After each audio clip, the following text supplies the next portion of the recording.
Hey guys, যদিহে প্ৰথমবাৰৰ বাবে আমাৰ চেনেলটো চাই আছে, প্লিজ চেনেলটো সাবস্ক্ৰাইব কৰি কাষতে থকা বেল আইকনটো প্ৰেছ কৰি অল কৰি দিবলৈ নাপাহৰিব। লগতে এটা কথা কওঁ যে মোৰ আৰু এটা ইউটিউব চেনেল আছে, নামটো হৈছে দেৱাশিষ ব্লগ 20K। আপোনালোকে যদি চাব বিচাৰে ডেসক্ৰিপচনৰ লিংক দিয়া আছে, এবাৰ গৈ চাই ল'ব। আজি মই আপোনালোকৰ মাজলৈ লৈ আহিছোঁ অসমৰ জনপ্ৰিয় অভিনেত্ৰী সুনিতা কৌশিকৰ প্ৰথম ভালপোৱা কেতিয়া হৈছিল আৰু কিমান বছৰ প্ৰেমৰ সম্পৰ্কত আছিল, এই সকলোবোৰ জানিব পাৰিব আজি এই ভিডিঅ'টোৰ মাধ্যমেৰে। গতিকে ভিডিঅ'টো অলপো স্কিপ নকৰাকৈ শেষলৈকে চাই থাকিব বুলি আশা কৰিলোঁ। প্ৰথম প্ৰেম মোৰ হায়াৰ ছেকেণ্ডাৰী পাছত সেই প্ৰথম প্ৰেমে গৈ গৈ বিয়াৰ ৰূপ ল'লে। গতিকে বহুত দীঘল প্ৰেম কাহিনী, 12 বছৰ দীঘল ৰিলেশ্যনশ্বিপত আছিলোঁ।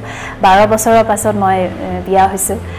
গতিকে খুব সুন্দৰ কাহিনী আৰু নিজৰ লাভ ষ্টৰিবোৰটো চবৰে ফেভৰেট। সেইটো কথা নহয় আচলতে, মানে এনেকুৱা সম্পৰ্কবিলাকত মই কি ভাবোঁ বুজাবুজিটো খুব দৰকাৰ, আৰু এটা বন্ধুত্বসুলভ যদি দুইটাৰ মাজত সম্পৰ্কটো থাকে তেতিয়া সম্পৰ্কবোৰ দীঘলীয়া হয় আৰু মেটেৰিয়েলিষ্টিক হ'ব নালাগে।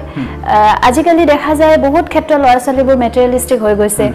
ছোৱালীবোৰেও অকল গিফ্ট পাবৰ কাৰণে ল'ৰাটো ভাল পায়, ল'ৰাবোৰেও অকল হয়তো কিবা বেলেগ বস্তুৰ কাৰণে ভাল পায়। গতিকে সেই বস্তুটো যেতিয়া য'ত নাথাকে, 12 কি 24, 25, 30, 50 বছৰলৈ সম্পৰ্ক থাকিব। মোক বহুতে এইটোও কৈছিল যেতিয়া গম পাইছিল মই দীঘলীয়া ৰিলেশ্যনশ্বিপত আছোঁ, তোৰ বৰ নালাগে এনেকৈ মানে একদম ইমান আচৰিত হয়। মই তেতিয়া ভাবোঁ ইমান আচৰিত হ'ব লগা কাম মই কি কৰিছোঁ, মানুহবোৰ এনেকুৱা ৰিয়েক্ট কৰে।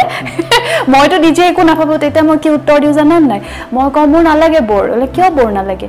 মই কওঁ যে মোৰতো প্ৰত্যেক দিনাই নতুন লাগে দেখোন। কিয়নো প্ৰত্যেকটো আমিতো ফেজ পাৰ হৈ আহি আছোঁ নাই। যেতিয়া 12ত আছিলোঁ মই বেলেগ আছিলোঁ, তেওঁ বেলেগ আছিলে। এনেকৈ আমি যেতিয়া ডাঙৰ হ'লোঁ, যেনেকৈ জব কৰিলে মই মোৰ এই কাম কৰিলোঁ, আমাৰ দেখোন লাইফত কিমান বেলেগ বেলেগ হৈ গৈছে। গতিকে আমি প্ৰত্যেক দিন নতুন হৈছে নাই, প্ৰত্যেক দিনাই আমি নতুন নতুন, আৰু মানুহবোৰো সলনি হৈ গৈ থাকে।